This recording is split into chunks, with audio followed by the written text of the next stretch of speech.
Hello, everyone. My name is Stanley St. Rose, and today we're going to be talking about Hills Like White Elephants, written by Ernest Hemingway. Now, before I go into summary analysis of this work, please remember to leave a like, subscribe, and/or comment so that the channel can continue to grow. Now, this work by Ernest Hemingway is quite interesting. Um, it's quite confusing. There's a lot to go through here. There's a lot to understand here. We basically get this couple, this American, this man, and this woman, who is named Jig. The man calls her Jig, so it's a man and a woman. They're in Spain, so we know it's an American man. We know it's a woman by the name of Jig. We know that she doesn't speak Spanish because the man is doing all the speaking to other people within this work. Uh, we know that something is going on. We know that they're going to Madrid. They're waiting on a train from Barcelona that's going to Madrid. Um, we know that they're in a station. They're in a train station, and this train station is not around any forest or things like that. We know that the girl can see things from a distance. She sees these, white hills from a distance. So we're gathering information. We know that um, there's something that they're discussing. That there's something that they're going through throughout this work. We know that there's this operation that the man wants the woman to have. So there's a lot to take in with this short story. The thing is, you can read this whole thing and it's quite confusing. They don't tell us exactly that they're talking about an abortion. They don't tell us exactly, where they're going. We know that the train is coming from Barcelona going to Madrid. They don't specifically tell us where they're going. We don't know their names. We don't know the man's name. We're introduced to him as the American. We don't know the woman's name. We're introduced, the man gives us a little information about her name. We don't know if that's kind of like her name. Because, when people are in love, when people are in relationships, they usually have pet names for each other. Like, when people call each other honey and all these types of cute names, boo and all these types of things. You know what I'm talking about. You know what I'm talking about. All these types of pet names that people have. You know what I'm talking about.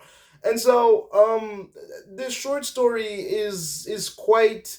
You're trying to figure it out. It's kind of like an investigation because, well, you're not certain about, you're not certain about what's going on, right? You know, so it's tense. They're ordering drinks. The man orders drinks. They're drinking alcohol. They're tasting the alcohol. Um, there's several comments about the alcohol. How good is it? They talk about how it's like absinthe, and they talk about the taste of it, the way it feels. They talk about generic things, mundane things, but also serious things. They don't reveal to us what's going on. Then the man starts talking about an operation, and that the operation, lots of people have had it. It's a normal operation.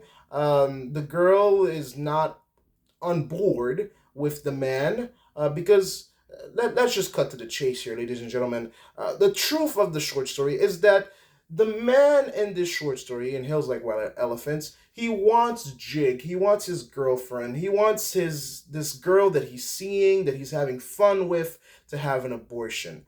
There's definitely questions. Do they love each other? Yes, the man says he loves the girl, but only after she brings it up, right? So I don't think that he really loves the girl. I think this is a fling. This is, he's an American. He's in a different country. He meets this girl that he likes. They're having fun. They're dating. They're drinking. They're having a good time. They're sleeping together, and she got pregnant, and now we have to deal with these consequences, and the consequences of sleeping with someone.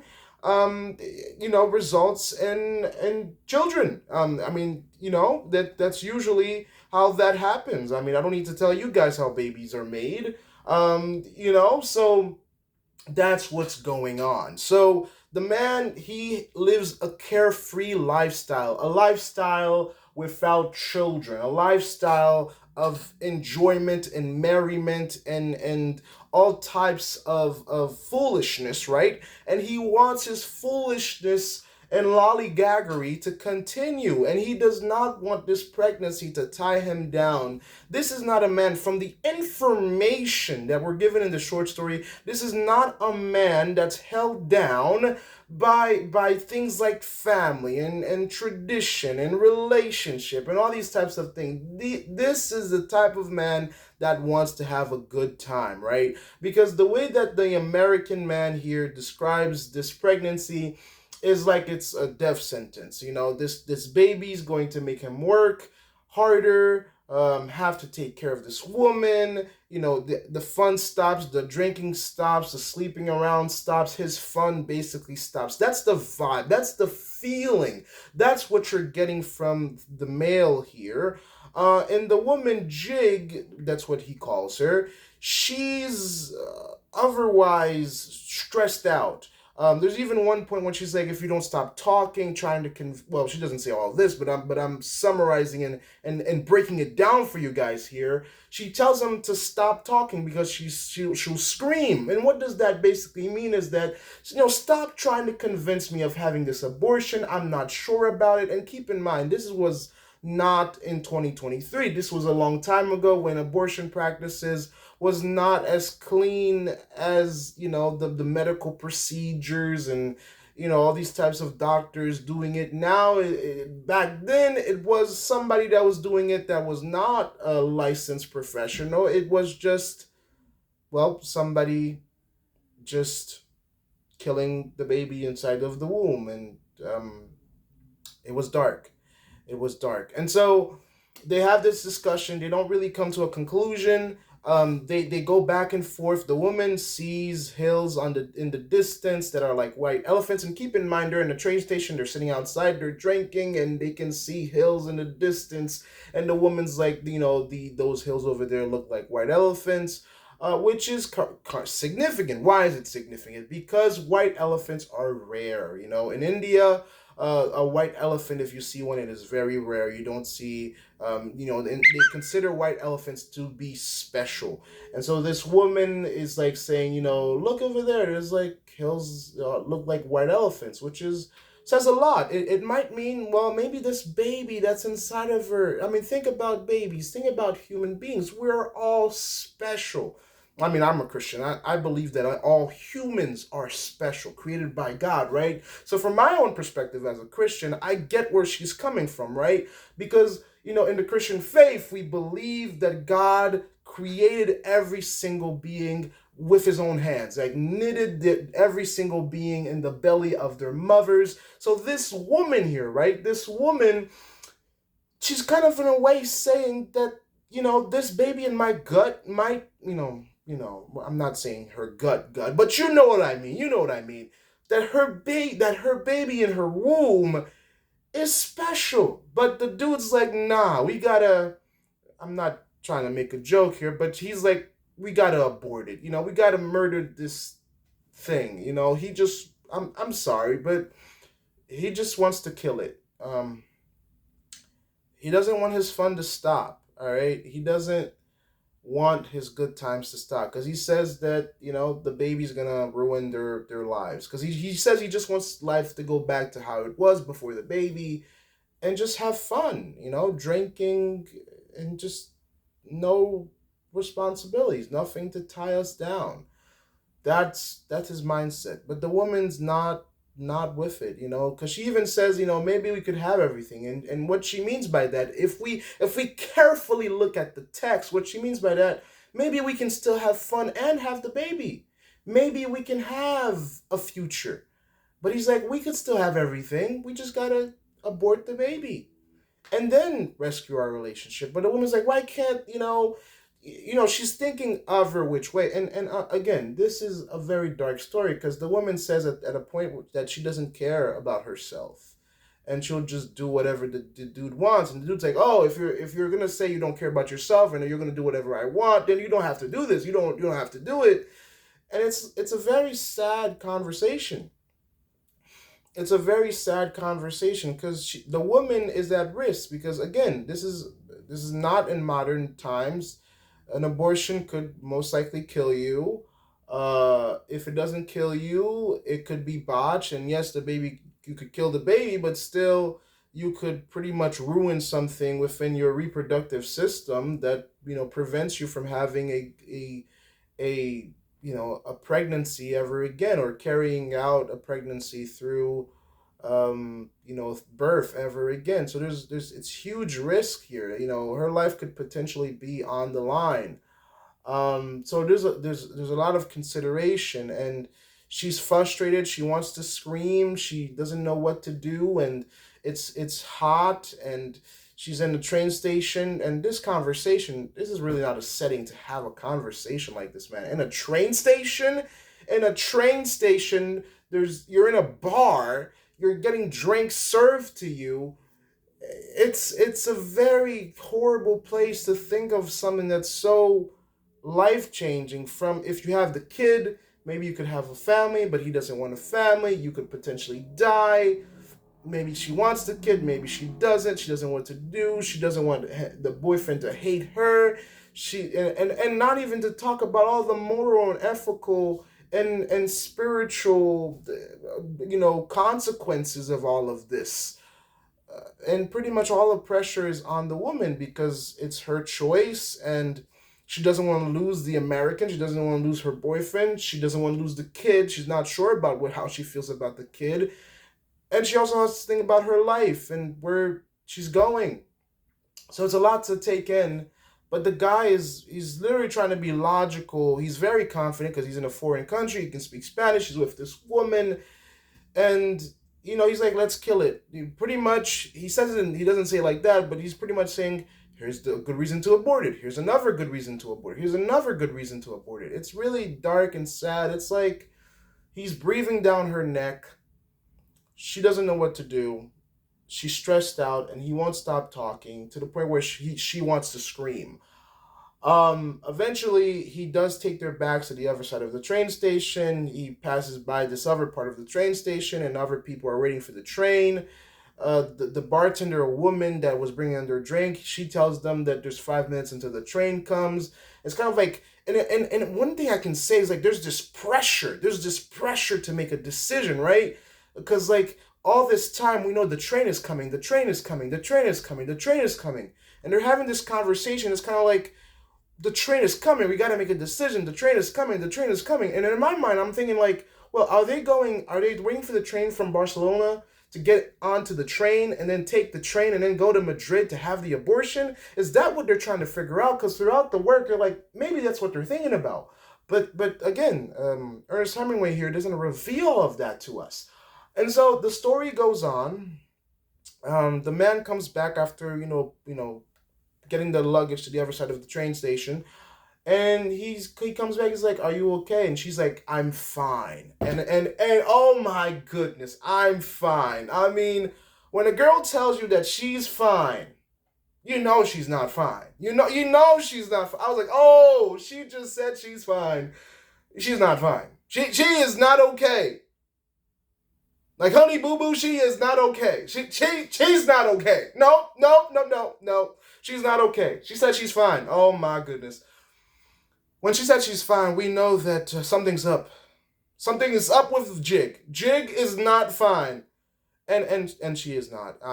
She's really not fine. Yeah. So that's how the story ends. It kind of like, there's no really solution. We don't know what they're gonna come up to. We know she's not fine. We know she's not okay. We know she doesn't know what decision to make. We know the guy doesn't want the baby. The guy still wants her, but he doesn't want the baby. I'm not sure about how much he loves her, because when you love somebody, you don't want to give them that much stress and anxiety. At least I would hope not. But that's how the story ends. That's the summary. Now, in terms of analysis and deeper meaning, uh, this is tough. Yeah, abortions are there's a lot to take in. I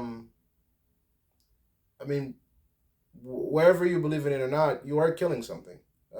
You're killing your child. I mean, that child is your child. Whether you don't believe in that or not, it's just, yeah, you are killing something. You're killing a human being, and I mean that's a lot to take in. Um, and she's not Jake is not sure that she wants to get rid of it, but she's feeling this pressure to get rid of it. The train is coming, and man, this feels like a trolley problem. It's either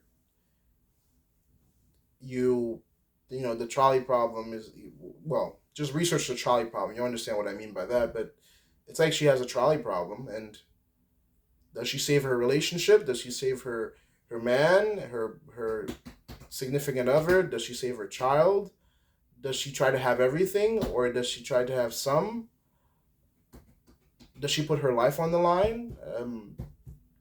Yeah, does the man actually love her? All these are questions, and deep questions that are within the text. um they're at a crossroads. That's another thing to take from this text. They are at a crossroads. Whether she has the baby or not, it will define their relationship. And even if, let's say, she does get the abortion, that will always be something over their head, that they love each other and yet they killed this thing that they made together. um does the boyfriend really love her? Because I mean, I see more sorrow than love. And I mean, the boyfriend's a really bad boyfriend. I mean, this is the type of guy that's just really bad, because the whole time throughout the short story, he's just giving her alcohol. That's really, that proves to you how much this man really does not want the baby, because he's just giving her lots of alcohol. Yeah, not good at all. Not good at all. And, well, she's not fine. Um, yeah. So another thing that this short story, makes us think about, or makes me think about, is that, well, life can't just be fun all the time. Sometimes you have to define things, and sometimes you have to carry some burdens, some responsibilities. I mean, because this fun time merriment that the boyfriend wants, it all comes to an end if he becomes a father. Now you have to take care of this baby, and taking care of a baby means getting a place to live, a house, an apartment, a rent, mortgage, whatever that, you can't raise a kid having fun. So that means stable job, that means stable location, staying in a city, that means cohabitation or hopefully marriage, that means responsibility, that means finding a job and going to work every day, that means family. So that's why the guy doesn't want the baby. Uh, but the woman, maybe she does want a family. So, and maybe she does love the man, but there's also some mental issues. I think the woman is not in a good place. She says she doesn't care about herself, and she'll do whatever the boyfriend wants. And, well, that's dark itself right there, because I don't think she has an identity outside of the American. And that's when a woman, when a human being only has an identity within another human being, that's very dark. You should never have another human being as the center of your life, right? Horrible, horrible idea to have a human being as the most important thing in the center of your life, because we let people down. Humans, mother, father, wife, lover, people let people down, right? I mean, it's much better to have God, Christ, some type. For me, that's how I define my life. That's my own personal analysis. I have that in the center of my life. Now, if you have a boyfriend, a husband, a wife, if that person breaks up with you and they're the center of your life, well, then you lose. You lose. Because if you lose your foundation, well, where do you go? Where do you go? Yeah. Well, that's my summary analysis of this work. Please remember to leave a like, subscribe, and or comment. And I'll see you guys in the next video.